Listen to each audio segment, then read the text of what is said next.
दोस्तों, बुद्ध चरित्र चंद्रोदय विनीत विक्रम बोध जी का पुस्तक है और बुद्ध जातक कथाओं से 42वां सर्ग टूटते सहारे। दोस्तों,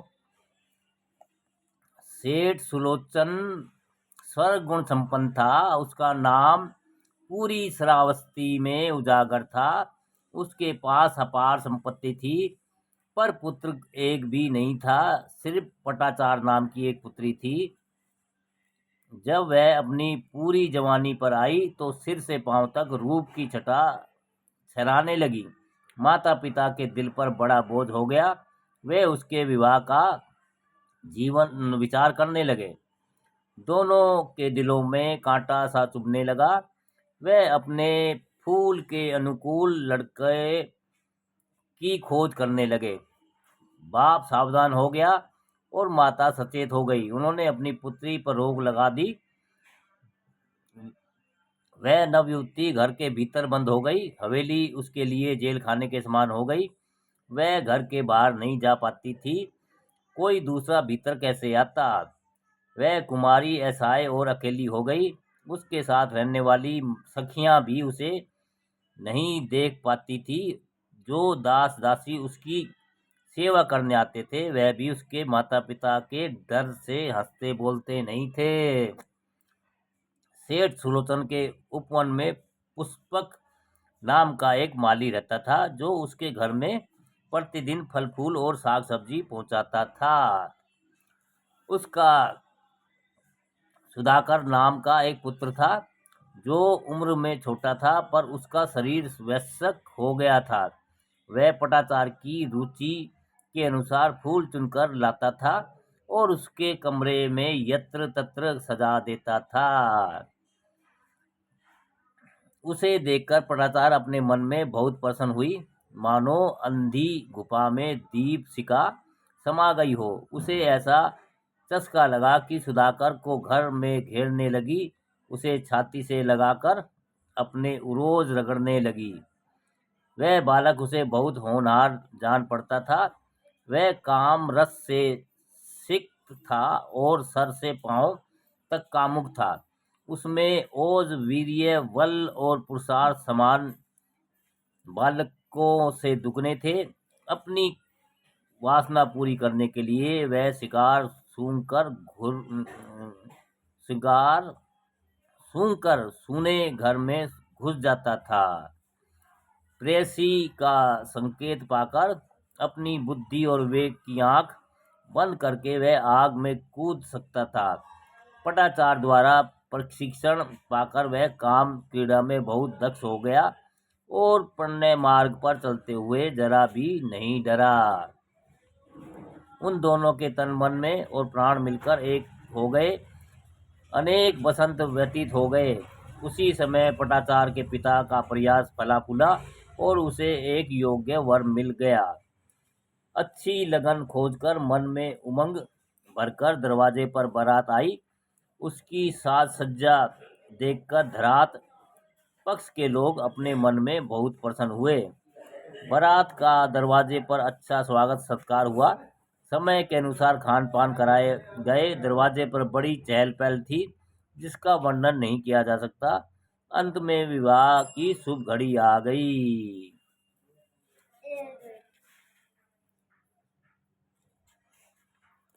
कितने का? 5 रुपए का ये दे दो, आठ बड़ा कैंडी दे दो।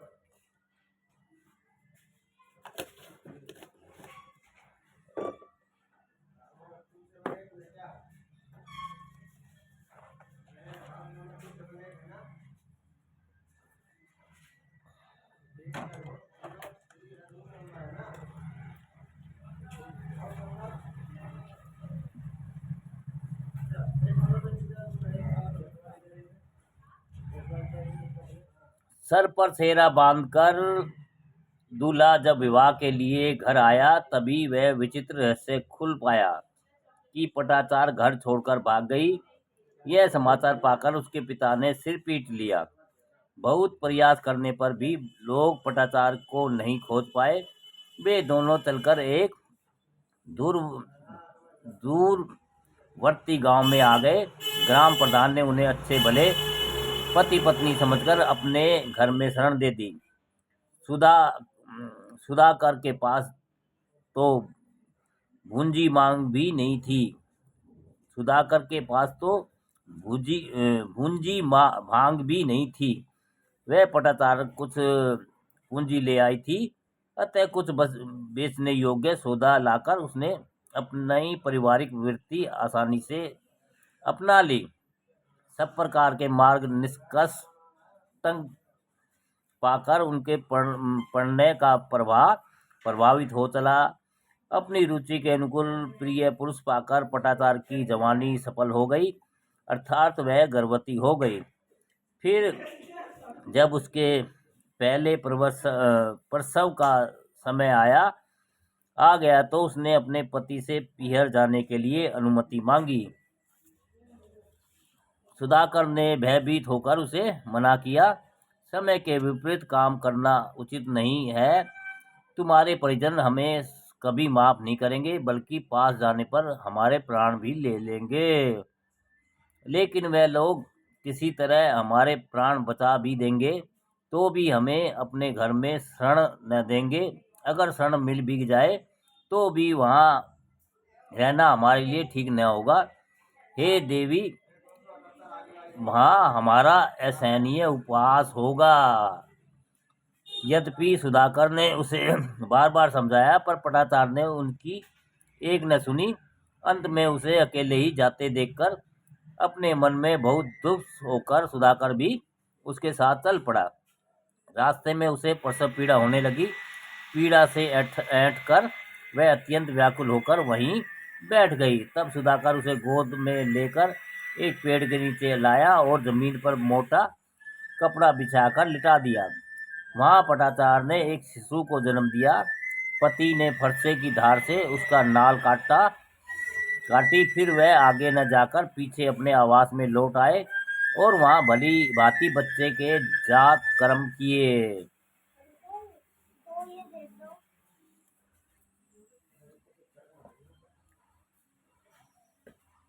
ये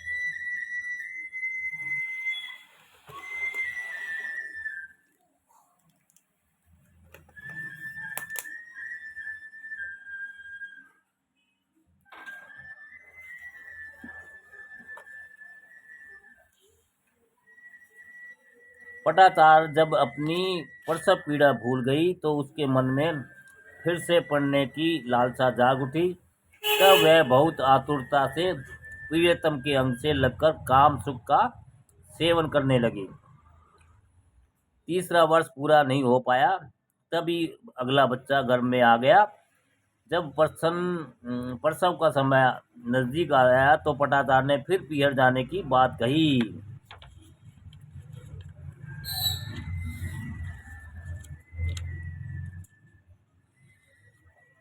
उसके पति ने उसे फिर बार बार मना किया, पर वह स्त्री हठ ठाने रही, किसी प्रकार भी नहीं मानी। क्रुद्ध होकर वह उसे साथ लेकर चला तो मार्ग में फिर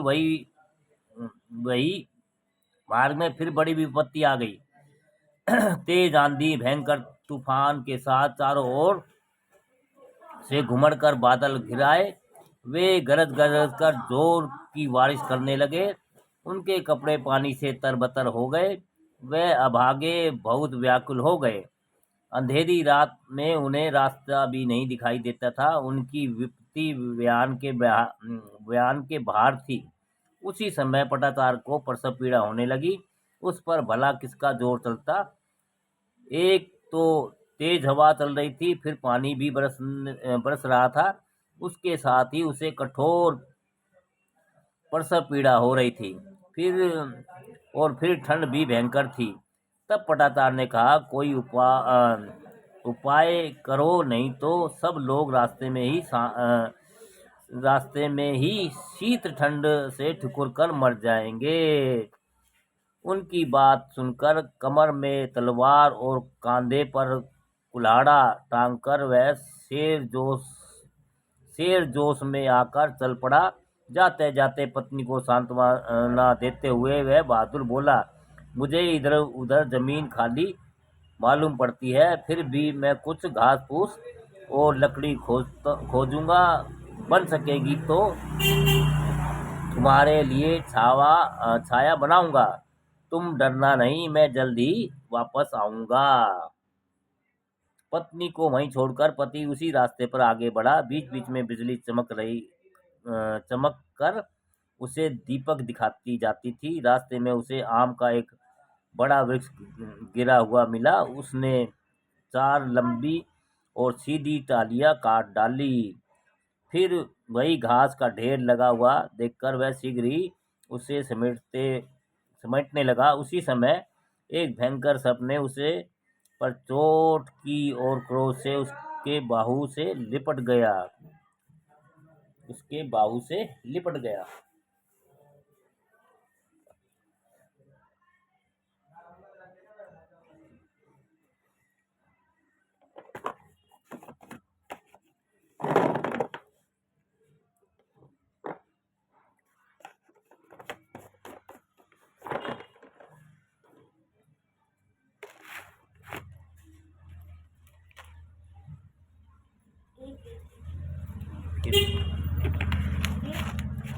पास की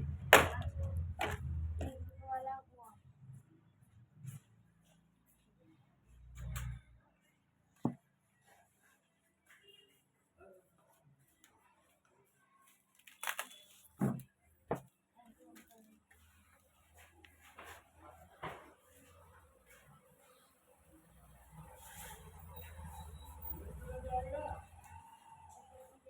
वह क्रुद्ध सर्प बार बार चोट करता था। वह उसके हाथ में इस प्रकार लिपटा हुआ था जिस प्रकार किसी पेड़ की डाल से कोई लता लिपटी हो। उसने जोर से हाथ घुमाकर उसे जमीन पर पटक दिया और तेज तलवार से उसके टुकड़े टुकड़े कर दिए। तब उसने डाल पात और कुछ कास समेत कर उस तरफ बढ़ना चाहा जहां उसकी जीवन संगनी लेटी थी, लेकिन वह अपने शिथिल पैरों को आगे नहीं बढ़ा पाया और इसे बीच में ही मौत का निमंत्रण आ गया। रास्ते में लड़खड़ाते और लहराते हुए वह भर भरा कर जमीन पर गिर पड़ा। वह श्रेष्ठ वीर फिर नहीं उठ सका और न उनकी अपनी सहचरनी के पास जा सका। अब उस प्रसूता को सांत्वना कौन देता। बड़ी पीड़ा सहकर उसने नवजात को जन्म दिया। पत्थर के टुकड़े से ही चोट से जब नाल नहीं कटी तो उसने दांत से काट कर उसे अलग किया। जैसे तैसे कष्ट भोगते हुए सवेरा हुआ। तब तक वे हवा और पानी का प्रसार रुक गया था। तब वह अपने एक बच्चे को गोद में लेकर और दूसरे को हाथ पकड़कर शंका से भरी हुई पति को खोजने आई। वह अभागा शीघ्र ही मिल गया। उसके नीले होठों पर झाग एकत्रित हो गए थे। शरीर काला पड़ गया था। आंखें पथरा गई थी। सब अंग अकड़े हुए दिखाई देते थे। सांप टुकड़े टुकड़े होकर जमीन पर पड़ा हुआ था। मुख वाला टुकड़ा मृतक के गले से लगा हुआ था। घास पात और डालियां सब एक साथ समेटे हुए रखे थे। कुल्हाड़ी खुली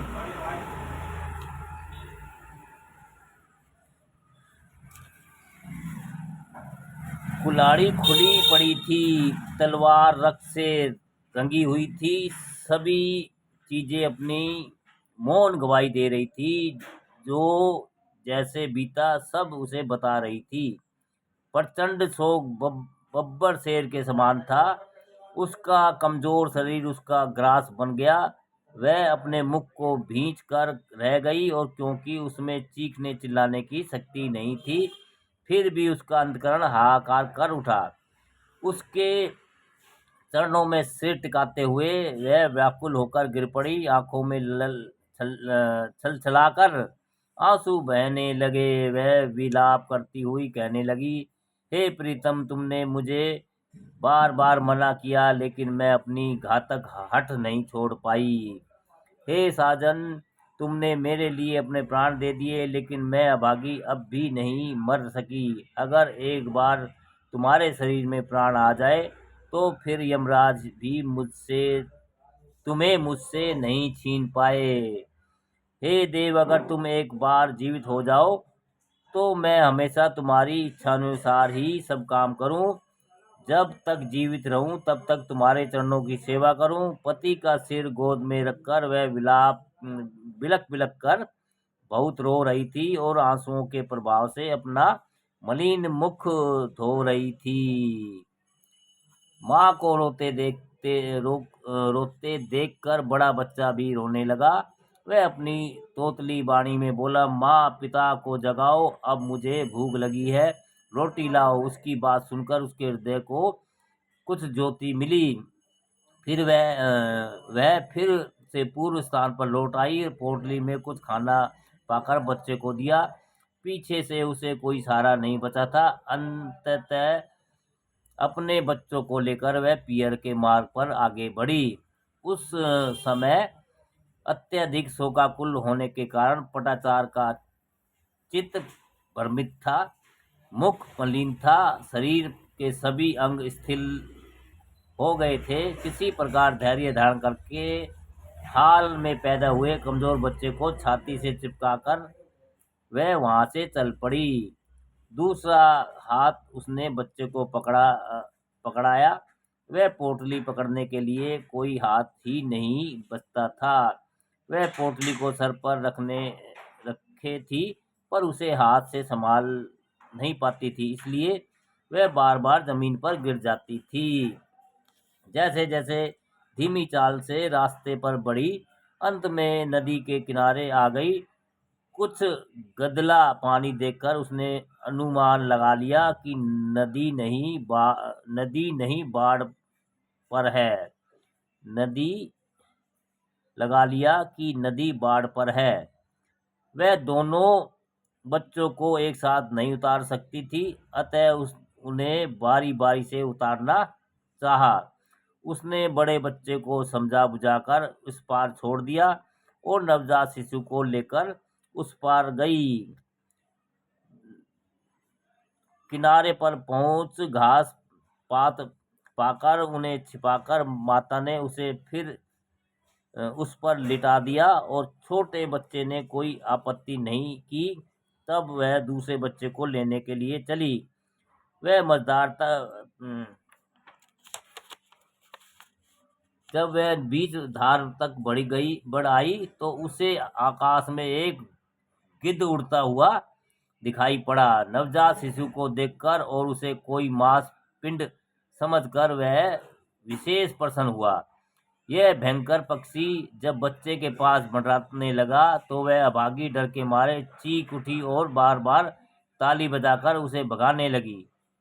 यह देखकर बड़ा बच्चा उतावला हो उठा। उसने सोचा कि माता मुझे बुला रही है।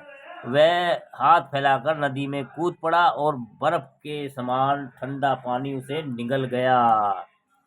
यह देखकर वह चीख पड़ी जैसे पागल हो। शीघ्र ही उसने बचाने के लिए लपकी, लेकिन जब तक वह हाथ पैर मारकर उस पर पार पहुंचती तब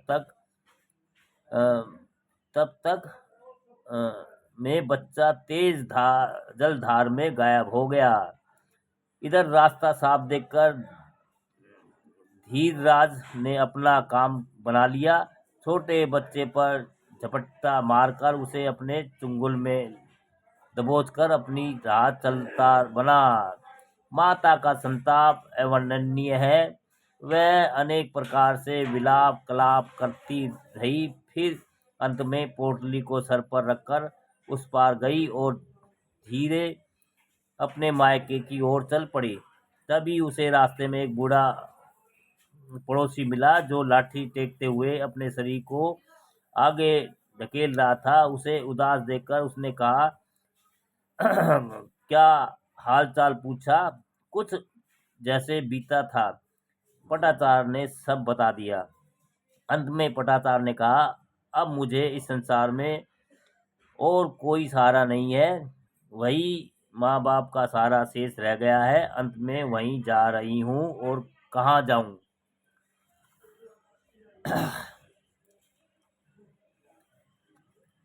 उसकी बात सुनकर पड़ोसी बेहाल हो गया। कहने लगा, मैं व्यर्थ ही दोषी बन गया।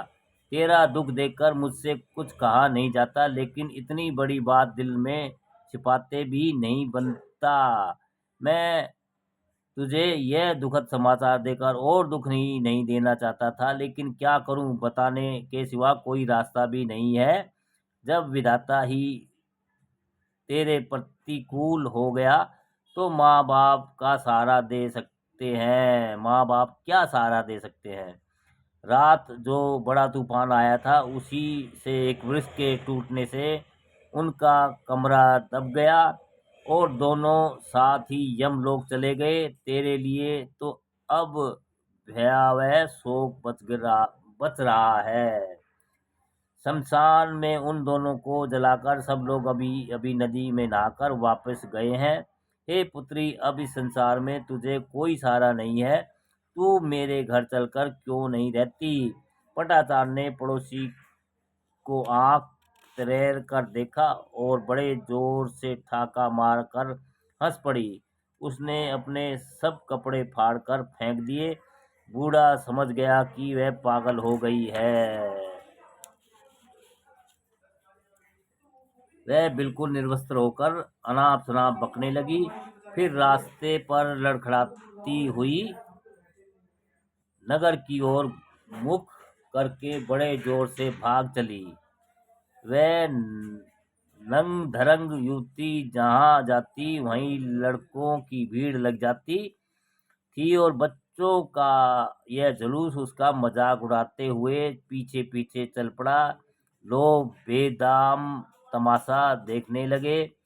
कुछ तमाशाई उस पर गोबर फेंकते तो कुछ कीचड़ उछालते, कुछ पत्थर मारते तो कुछ ढेले मारते। कुछ ऐसे शांत सरल और सज्जन लोग भी थे जो उस पर तरस खाकर कुछ उपाय करते थे। क्या ये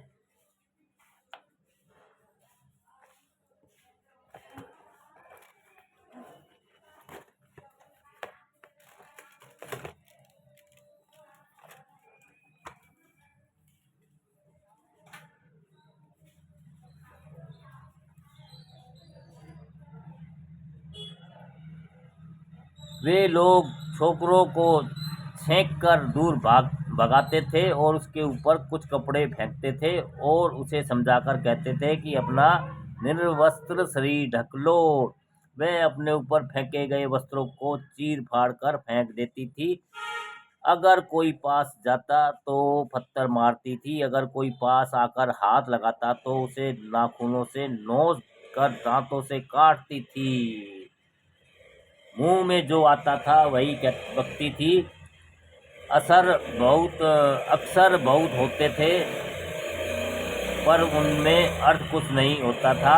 लोग सब कुछ सुनते देखते थे पर कोई उनके पास नहीं जाते थे। नगर की गलियां और बाजारों में घूमकर थके हुए शरीर और भ्रम में पड़े हुए चित्त बाली पटाचार बंधन मुक्त बकरी की तरह भाग चली और जेतवन में आ गई। वह चलकर उसी स्थल पर आ गई जहां बुद्ध निधान तथागत प्रवचन दे रहे थे। उसे पूर्ण रूप से बेपर्दा देखकर सारा भिक्षुक संघ आशंकित हो गया। कुछ भिक्षुक दौड़कर पटाचार का रास्ता रोकने लगे और भाग भाग कहकर उसे आगे बढ़ने से मना करने लगे। उसी समय उसे महासमरण ने देख लिया। वे कहने लगे, उसे मत रोको, तुम लोग दूर हट जाओ। उसे मेरे पास आने दो। उसके चित्त की चेतना लुप्त हो गई है, उसे फिर से चेतन होने दो। रास्ता साफ होने पर वह कुछ आगे बढ़कर तथागत के पास आई। तथागत भी कुछ आगे बढ़कर उसके पास गए। मन को सांत्वना देने वाली और शुद्ध करने वाली तथागत दृष्टि से उनके शरीर को छूते ही उसके हृदय को झकझोर दिया। तब वे उससे बोले, बहन, तुम्हें बहुत बड़ा संताप झेलना पड़ा, तभी तो व्याकुल होकर तुमने तन मन का होश खो दिया। अब चेतवन में आकर तुम फिर से अपना खोया हुआ होश प्राप्त करो। चित्त में चेतना ग्रहण करो और अपना शरीर ढक लो। ऐसा कहकर तथागत ने उस पर अपना उत्तरीय डाल दिया। उसने शर्माते हुए अपना शरीर ढक लिया।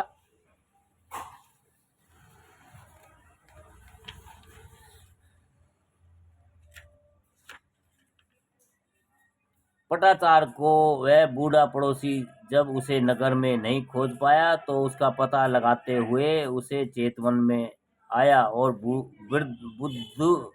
बुद्ध के पास आकर उन्होंने पूरा वृत्तांत खोलकर बता दिया। भगवान जान गए कि वह अपने माता पिता, पति और पुत्र से वंचित हो चुकी है। इसके साथ ही वह सद प्रसूता है। उन्होंने प्रजापति को सब समझा दिया तो उसके परम कल्याण के लिए आवश्यक था। तभी कुछ भिक्षुणियां पटाचार के पास आई और उसे राजयुक्त वास में ले गई। उन्होंने रात दिन उसकी बड़ी सेवा की और मुनिदेव भी बीच बीच में जाकर उसे देखते थे। धीरे धीरे वे उसे वैराग का उपदेश देते थे। अंत में उसके भ्रम, अज्ञान और क्लेश दूर हो गए। जब वह पूर्ण रूप से स्वस्थ हो गई तो उसे विधि पूर्वक उपसंपन्न कर दिया।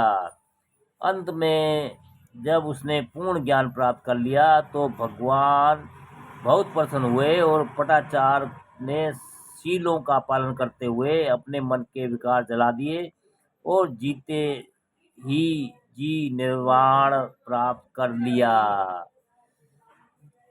उस स्त्री के माता पिता, पति और पुत्र मर गए।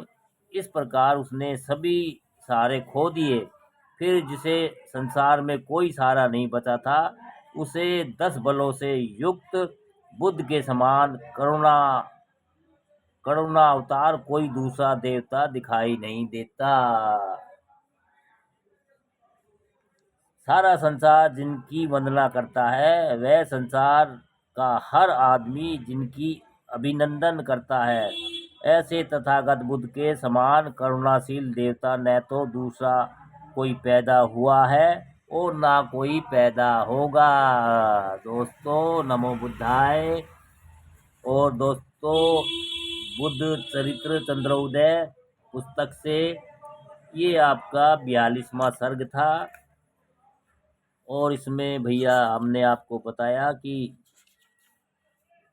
टूटते सहारे, 42वां सर्ग था, टूटते सहारे। दोस्तों, नमो बुद्धाय। सभी को जय भीम।